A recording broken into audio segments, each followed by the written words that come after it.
வணக்கம் நண்பா நண்பி. வெப்சைட் இருக்கு. ஆனா கூகுள்ல உங்க வெப்சைட்டோட ரிசல்ட் இல்ல. ஸோ அப்டின்னா சேல்ஸ் எப்படி வரும்? பல பேரு எஸ்இஓ ஒன் டைம் பண்ணினா போதும்னு நெனைக்கிறாங்க. அது தவறு. கூகுள் அப்டேட் ஆயிட்டே இருக்கும். காம்படிட்டர் வந்து ஆப்டிமைஸ் பண்ணிக்கிட்டே இருப்பாங்க. அதனால தான் எஸ்இஓ வந்து ஒரு மந்த்லி இன்வெஸ்ட்மென்ட்டு. ப்ராப்பர் எஸ்இஓ பண்ணினா, நீங்க ஆட்ஸ்ல ஸ்பெண்ட் பண்றத நீங்க சேவ் பண்ணலாம்.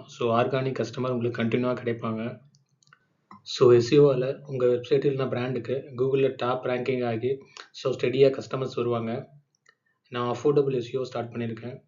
ஜஸ்ட் ₹8,000 பெர் மந்த்ல.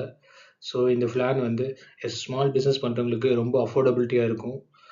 இன்ட்ரஸ்டட்னா ஒரு ஃப்ரீ ஆடிட் செய்யலாம். ஸோ அதில உங்க வெப்சைட்டுக்கு என்ன ப்ராப்ளம், அதை எப்படி வந்து இம்ப்ரூவ் பண்ணலாம் அப்படிலாம் வந்து நம்ம ஒரு கன்சல்டேஷன் பண்ணலாம். அதுக்கப்புறம் நீங்க கம்ஃபர்டபுளா இருந்தா, நம்ம ஃபுல் எஸ்இஓ சர்வீஸ் உங்க வெப்சைட்டுக்கு ஸ்டார்ட் பண்ணலாம். ஸோ எஸ்இஓ சர்வீஸ் தேவைன்னா டிஎம் பண்ணுங்க.